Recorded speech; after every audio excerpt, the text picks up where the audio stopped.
Academic subjects and extracurricular activities complement each other to develop socially skilled and healthier students.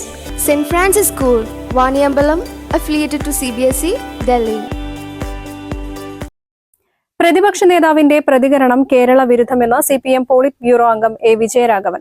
പ്രതിപക്ഷ നേതാവിന്റെ സ്ഥാനത്തിരുന്ന് അങ്ങനെ ചെയ്യാൻ പാടില്ലെന്നും വിജയരാഘവൻ നിലമ്പൂരിൽ പറഞ്ഞു. കേരള സംസ്ഥാനത്തിന്റെ വികസനത്തിനും മുന്നേറ്റത്തിനും ഇപ്പോഴുണ്ടാക്കിയ മുന്നേറ്റത്തിന്റെ ഗുണപരമായ പരിവർത്തനത്തിനും എതിരാണ് കേരളത്തിലെ പ്രതിപക്ഷം എന്ന് പറഞ്ഞാൽ കേരള ജനതയ്ക്കെതിരാണ് എന്നുള്ളതാണ്. നമ്മുടെ പുതിയ തലമുറയ്ക്കും ഭാവിക്കുമെതിരാണ്. നാളെ മികച്ച കേരളം ഈ ലോകത്തിന്റെ മുന്നിൽ തല ഉയർത്തിപ്പിടിച്ച് നിൽക്കുന്നതാണ് തെറ്റ് എന്ന് പറയുന്നവർ കേരളത്തിനോടാണ്, കേരളത്തിന്റെ ജനങ്ങളോടാണ്, അടുത്ത തലമുറയോടാണ് മോശമായി പ്രവർത്തിക്കുന്നത് എന്ന് കണ്ടോളണം. ഇന്ന് പ്രതിപക്ഷ നേതാവിന്റെ പ്രതികരണം കേരള വിരുദ്ധമാണ്, കേരളത്തിലെ ജനങ്ങൾക്കെതിരാണ്.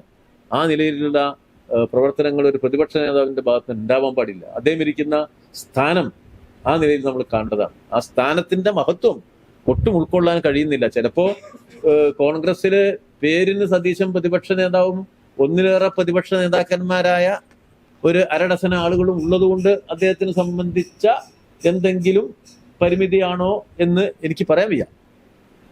പക്ഷേ ഒരിക്കലും ഉണ്ടാകാൻ പാടില്ല. അപ്പോൾ ഗവൺമെന്റിനെ വിമർശിക്കാൻ ഏതെങ്കിലും തെറ്റായ കാര്യങ്ങൾ ആവർത്തിച്ച് പറയുന്നു എന്നുള്ളത് കൊണ്ട് അത് നാട്ടുകാർ അംഗീകരിക്കാൻ പോകുന്നില്ല. പിന്നെ പറഞ്ഞ എല്ലാ കാര്യവും ഇങ്ങനെ എടുത്തിട്ട് ഓരോന്നിനും ഞാൻ മറുപടി പറയുന്നില്ല. മറുപടി പറയാൻ അറിയാത്തോണ്ടല്ല, അത് പിന്നെ പ്രതിപക്ഷ നേതാവ് നടത്തിയ എല്ലാ പരാമർശങ്ങളും സദുദ്ദേശപരമല്ല എന്ന് നാട്ടുകാർക്ക് ബോധ്യപ്പെടും എന്നുള്ളതുകൊണ്ടാണ്.